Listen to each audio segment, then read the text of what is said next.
Hi Year 9. Today's task is going to be inspired by the work of Luke Dixon, who is a graphic portraits artist who uses lots of line work in his outcomes. And we're going to practice his technique in a bid to do our own portrait in the style of him in a couple of weeks' time. So for today's lesson, you are going to need a pencil and a fine liner. You're also going to need a photo of yourself. So if you've still got your photo from school, that's perfect. If not, then you just need to take a black and white photograph of yourself on your phone, and you'll also need a piece of paper to work on.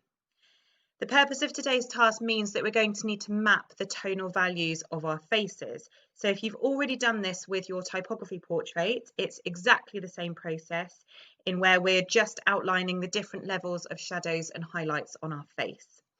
The good thing is we're not doing our whole portrait today, we're just going to do a smaller section or an individual feature.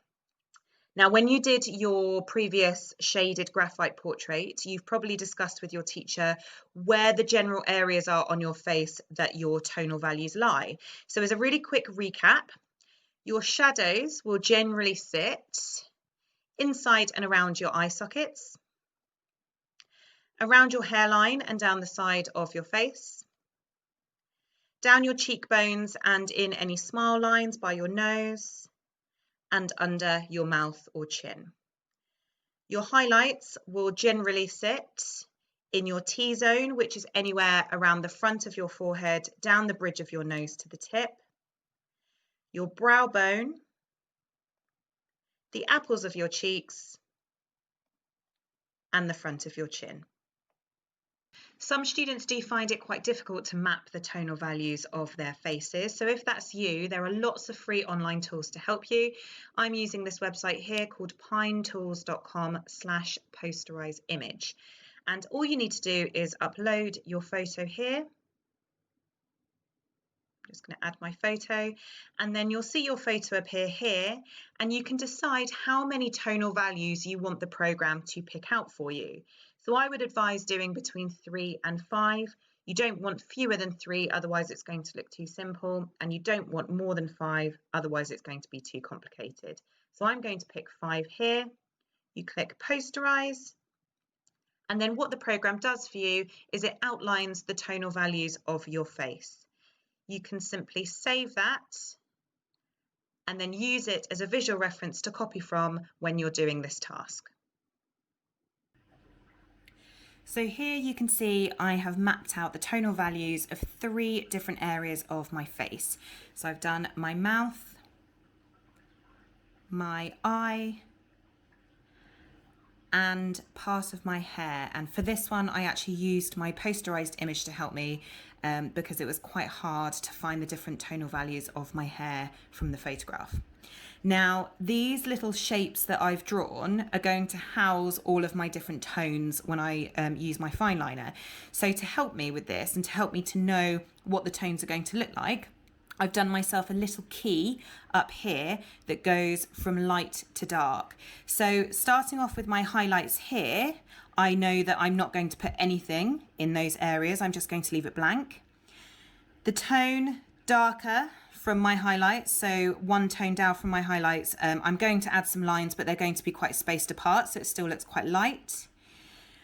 My third tone is going to be lines which get more condensed, and as the lines get more closer together, they will inevitably look darker.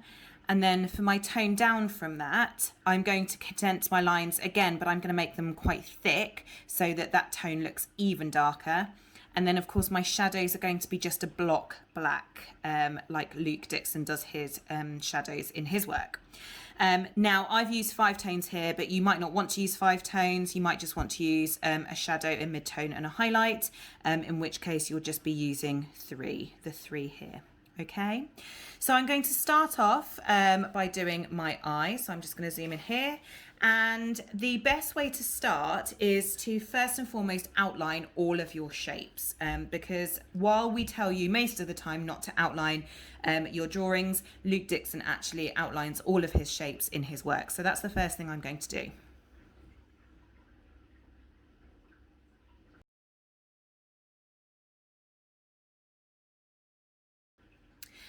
I'm then going to start by putting my shadows in. So I'm going to start with my darkest tone and the darkest shapes on the feature of my face, on my eye. And the reason that I'm doing this is because it's always easier to get darker with this technique than it is to get lighter. So it's if you go too light, you can always get darker. So we're going to start with the darkest tone. So I'm going to put my shadows in first.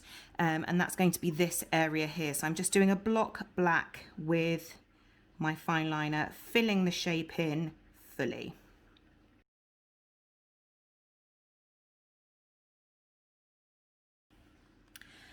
Okay, so I've done all of my darkest tones now, and you can see that using a fine liner, it glides really nicely across the page and you can get a really flat black.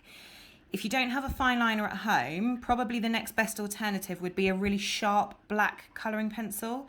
You can use a black biro, but when you're covering large areas of space with a biro, or especially doing lines, it tends to get a little bit clogged up and then you end up with smudges on the page.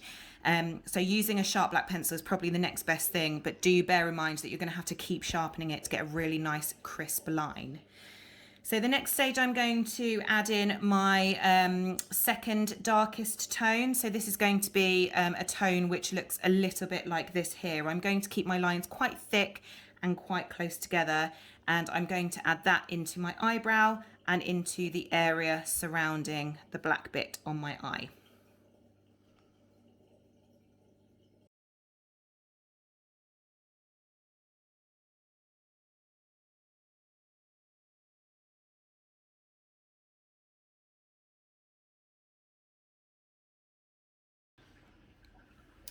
So that's that tone completed, and I'm only going to go with 4 tones for this feature of my face.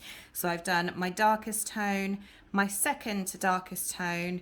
I'm then going to do a slightly lighter tone in this shape here, and I'm going to leave the outside areas white as they will be a highlight on my face. So this last tone that I'm going to do is going to be like this one, quite spaced apart. And where I've done straight lines so far, in Luke Dixon's work, he actually curves some of his lines so they are shaped against the contours of the face. So if you've got any areas of your face which sort of dip in, like by the bridge of your nose or around your cheeks or your lips or your chin, for example, you're going to want to curve your lines so it makes your face and your features look a little bit more 3D. So that's what I'm going to do here now.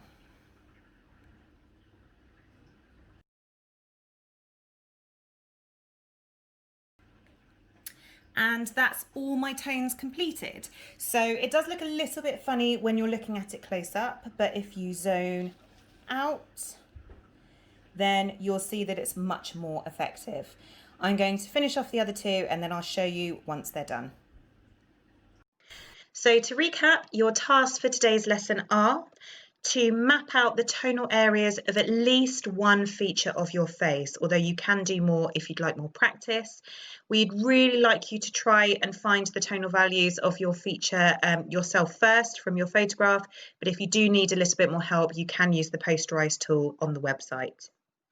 Once you've done that, it's a really good idea to draw yourself a really quick key. This can be on a scrap piece of paper, but it's just so you know what your different tones are going to look like.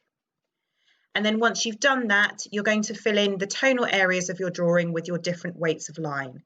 Once you've done that and completed everything, you can upload it to your class notebook. Good luck, Year 9. If you have any questions, do ask your teacher via email or the Microsoft Teams chat.